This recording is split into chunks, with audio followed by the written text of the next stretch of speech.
स्वागत है एयरफोर्स एक सफ़र में। बहुत से भाई लोगों का डाउट था, कमेंट था कि वीडियो नहीं आ रही है और वीडियो चाहिए। टॉपिक उनका जो सजेस्टेड टॉपिक है, जो आई थिंक आप सब लोगों का डाउट है।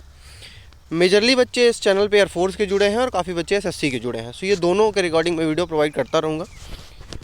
एयरफोर्स की अगर बात हम कर लें तो सबसे जो भाइयों का सबसे बड़ा डाउट था कि प्री ज्वाइनिंग मेडिकल जो होता है वहाँ पे और स्टैंड बाई पे, तो उसकी डिटेलिंग क्या होती है, क्योंकि जब हम पहली बार जाते हैं तो एक बहुत बड़ा डर बना होता है हमारे अंदर। ठीक है, सो मैं अपना एक्सपीरियंस बता दे रहा हूँ, नॉलेज बता दे रहा हूँ, किन चीज़ों का ध्यान रखना है वो मैं आपको समझा दे रहा हूँ।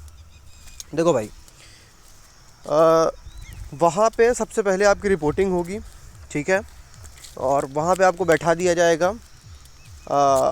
मैं उस दिन की बता रहा हूँ जिस दिन आपको स्टैंड बाई में बुलाया जाएगा, ठीक है, जो सबसे बड़ा डाउट है आप लोगों का। वहाँ बुलाया जाएगा, बैठा दिया जाएगा, उसके बाद डॉक्यूमेंटेशन कराए जाएंगे, बहुत सारे डॉक्यूमेंटेशन। फ़ोटो लेके जानी है उस दिन, सारे डॉक्यूमेंट रियल लेके जाना प्लीज़, क्योंकि अगर वहाँ पे आपके स्टैंड बाई क्लियर होते हैं तो वो लास्ट चांसेस हैं आपको जॉब मिलने के। वहाँ पर डॉक्यूमेंट नहीं मिलते तो फिर दिक्कत हो जाएगी। नाम स्पेलिंग जो भी गलत है सही करवा लो प्लीज़, डॉक्यूमेंट बनवा लो, इकट्ठा कर लो, जो भी कर लो, as soon as possible collect कर लो सारे डॉक्यूमेंट, और एकदम परफेक्ट डॉक्यूमेंट, उस पर ख़राबी मत करना प्लीज़, वो लोग नहीं छोड़ेंगे। तो ठीक है, उसके बाद वहाँ पे आप सारे डॉक्यूमेंट लेके रेडी हो जाओगे। पेन प्रॉपर रखना, 1-2 रखना, अपने साथ गम रखना, स्टेपलर रखना, क्योंकि उसकी ज़रूरत पड़ती है और फिर बहुत भटकना पड़ता है, क्योंकि वो टाइम बहुत क्रूशियल होता है और 10-10 मिनट बहुत इंपॉर्टेंट हो जाते हैं। क्योंकि मैं बता रहा हूँ शॉकिंग, आपने उतने डॉक्यूमेंट ज़िंदगी में नहीं भरे होंगे जितने डॉक्यूमेंट आपको वहाँ पे भरने पड़ेंगे स्टैंड बाई में। बहुत सारे, इतने फॉर्म इतने लिखने होते हैं ना भाई। बस वो सारे इंस्ट्रक्शंस आपको देंगे, डरना नहीं है। वो एक स्टेप बताएंगे कि कैसे भरना है, कहाँ भरना है, क्या भरना है। तो वो सारी चीज़ आपको एक स्टेप बता देते जाएंगे, बस आपको चुपचाप सुनते जाना है उनकी बात को, बात नहीं करना, क्योंकि बात करोगे डिस्टर्ब हो जाएगा, पर पैनिक हो जाओगे, क्योंकि जॉब मिलने वाली है। ठीक है, और वो डे बहुत इंपॉर्टेंट है। पैनिक हो जाते हैं बच्चे की, ये कैसे करना है, वो कैसे करना है, पर ठीक है, वो कॉपरेट करते हैं।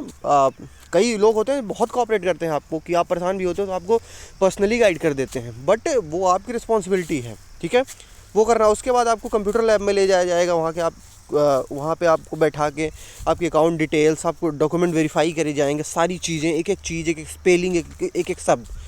तो ठीक है, वहाँ पे पैनिक नहीं होना, बिल्कुल होश में रहना है, वो प्रॉपर गाइड करेंगे। ठीक है, उसके बाद फिर ब्रेकफास्ट के लिए आपको छोड़ देंगे करीब 10-11 बजे, 12 बजे के आसपास। उसके बाद फिर डॉक्यूमेंटेशन होगा।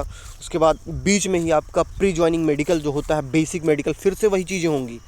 ठीक है, और अगर आप इसमें फॉल्ट पाए जाते हो, देखो बहुत छोटी प्रॉब्लम है तो वो आपको मतलब कह सकते हैं बक्स देंगे या आपको पास कर देंगे। बट अगर मेजर प्रॉब्लम है, भले आप ग्रीन कार्ड होल्डर हो, बट यहाँ अगर मेजर प्रॉब्लम है तो वो आपको क्या कर देंगे, वहाँ से आउट कर देंगे भाई।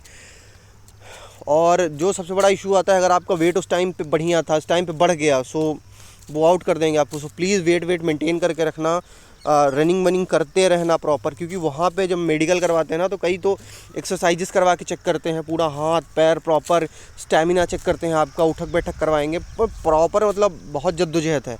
सो उसमें उसके लिए डरना नहीं है, एक चीज़ ध्यान रखना है, जब तक आपको वो स्टैंड बाई की डेट नहीं आती या जब भी आपको जाना है, तो तब तक एक्सरसाइज करते रहना है, रनिंग करते रहना, बंद नहीं कर देना। ठीक है, तो उससे आपका मेंटेन रहेगा। दूसरा, वेट बहुत जितना वेट होना चाहिए क्राइटेरिया, वो आप एयरफोर्स का खोल लेना, अगर नहीं होता तो उसमें भी मैं वीडियो बना दूंगा।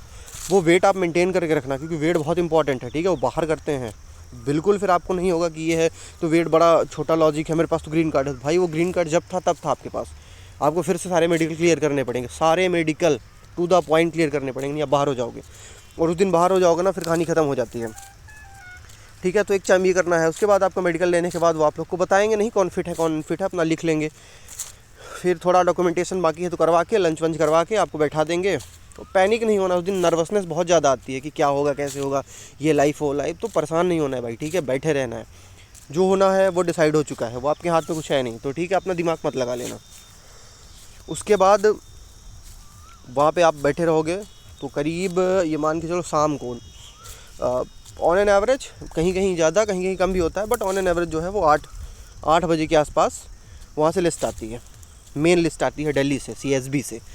उस लिस्ट में जिसका जिसका नाम होता है, क्योंकि देखो जो जिस दिन स्टैंड बाई बुलाएंगे तो सिर्फ स्टैंड बाई उस दिन बुलाते हैं, सारे स्टैंड बाई वाले बैठे हो, ठीक है। अब उनका देखो बेसिक क्राइटेरिया तो यही होता है रैंक वाइज का, कि जिसके मार्क्स ऊपर से लेना शुरू करते हैं, बट एक्यूरेट वो ये चीज़ पब्लिक नहीं है भाई, किसी हिसाब से लेते हैं।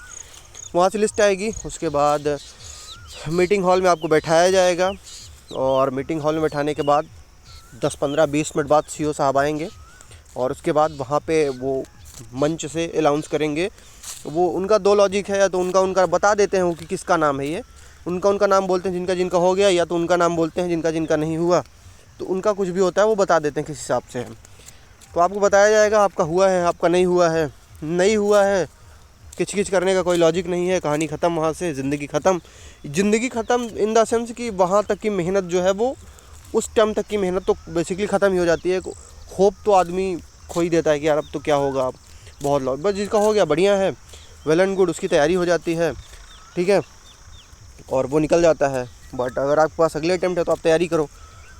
वहाँ से अगर स्टैंड बाई आउट होते हो, क्योंकि देखो बच्चे आउट होते हैं, मैं क्यों कह दूँ कि सबका हो जाता है, क्यों कह दूँ भाई। और इस बार तो स्टेट वाइज मेरिट बनी है ना, तो उस हिसाब से अगर चीज़ें, अब जो नए एग्ज़ाम होंगे, और जो ये आपका 02 वाला था उसमें तो स्टेट वाइज कट ऑफ नहीं बनी, तो उसमें तो ऑल इंडिया ही बनेगी। बट ठीक है, नंबर ही हेल्प करेगा आपको, सारी चीज़ें डिसाइड है। देखो होना है नहीं होना है, आपने, आपके हाथ में रनिंग थी कर दिया आपने, रिटर्न था कर दिया आपने, सो बाकी स्टैंड बाई आपके हाथ में नहीं है, बिल्कुल नहीं है, 1%। आपके एफर्ट वहाँ 0 है, तो दिमाग वहाँ नहीं लगाना है। जो होना है सो डिसाइडेड है, ऑलरेडी प्री डिसाइडेड है। प्लीज़ नर्वस नहीं होना है, जो होना है डिसाइड है, जो हो जाएगा एक्सेप्ट करना। बहुत लोगों का हो जाएगा, बहुत लोग वहाँ से चले आओगे। सामान का क्वेश्चन ये भी रहता है कि सामान किसको ले जाना है, किसको नहीं ले जाना है। सो देखो, अगर आप प्रॉपरली मेडिकली फ़िट हो, आपको लगता है, मैं स्टैंड बाई वालों की बात कर रहा हूँ, और जैसे जो आपकी लिस्ट आई है वो बहुत माइनर 0.1, 0.2, 0.3 तक तो मैं बोलूँगा भाई, क्योंकि 0.5 तक तो बहुत किस्मत वाले हो आप, तो मे बी कि आपका स्टैंड बाई क्लियर हो। अगर आप main cut off, last enrolment cut off से अगर आप 0.5 नीचे हो, तो फिर कहानी तो हो सकता है कि वहाँ पे आपकी कहानी जो है ना नहीं बनने वाली है भाई। ये फैक्ट, ये रियल है, ठीक है। मोटिवेशन अलग चीज़ है, apart from the motivation reality अलग चीज़ है। मैंने जो देखी है, मैंने जो झेली है, मैंने जो सीखा है, मैंने जो दोस्तों से बात करी है, अपना एक्सपीरियंस, मैं सारी चीज़ें आपको बता रहा हूँ उस हिसाब से। वहाँ पे सामान वही लेके जाना जिसका एकदम बिल्कुल कट ऑफ से आप थोड़ा सा बाहर हुए हो, तो चांसेस हैं, क्योंकि बच्चे छोड़ते हैं, स्टैंड बाई क्लियर होता है। मेरे वाले बच्चे जब छोड़ते हैं तो वहाँ से आपका क्लियर हो जाएगा। तो सामान लेके जाना स्टैंड बाई का, मैं तो सजेस्ट यही करूँगा। मेरे हिसाब से सामान वामान लेने कोई लॉजिक है नहीं। वहाँ रात को पता चलेगा, अगले दिन आप वहाँ से जाओगे, दोपहर में निकलोगे बेंगलोर के लिए, ATS बेलगांव के लिए, तो बहुत टाइम होता है, आप सामान खरीद सकते हो। पैसा रखो अपने पास, ATM रखो, अगर कंफर्म होता है स्टैंड बाई तो अगले दिन खरीद लो। नहीं, क्योंकि अगर यहाँ सामान लेके जाओगे तो पैसा वेस्ट है अगर नहीं होता सिलेक्शन, ठीक है।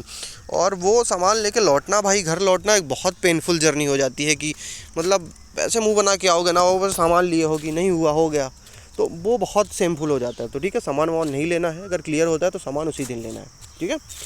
सो अगर इसके अलावा और कोई भी डाउट है, किसी टॉपिक वीडियो चाहिए, सो प्लीज़ आप लोग मुझे सजेस्ट करते रहिए, कमेंट करते रहिए, वीडियो को लाइक कर दीजिए। जो भी इससे ग्रुप वगैरह में आप जुड़े हैं प्लीज़ शेयर करिए, कोऑपरेट करिए चैनल को, जिससे मैं एक अच्छी इन्फॉर्मेशन, जेन्युइन इन्फॉर्मेशन, एक अच्छी गाइडेंस जो आप लोगों के लिए हेल्पफुल है, मैं आप लोगों तक पहुंचा पाऊँ, ठीक है।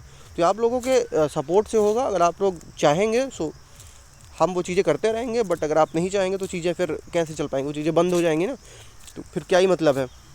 तो चैनल को सब्सक्राइब कर दीजिए, वीडियो को शेयर कर दीजिए, और जिस भी टॉपिक पे वीडियो चाहिए तो आप कमेंट करिए किस टॉपिक पे वीडियो चाहिए। वो मैं कोशिश करता हूँ कि एज़ सुन एज़ पॉसिबल उस पर वीडियो मैं प्रोवाइड कर दूँगा आपको। बाकी अगर छोटे मोटे डाउट हैं तो कमेंट करिए, मैं उस पर क्लियर करूँगा।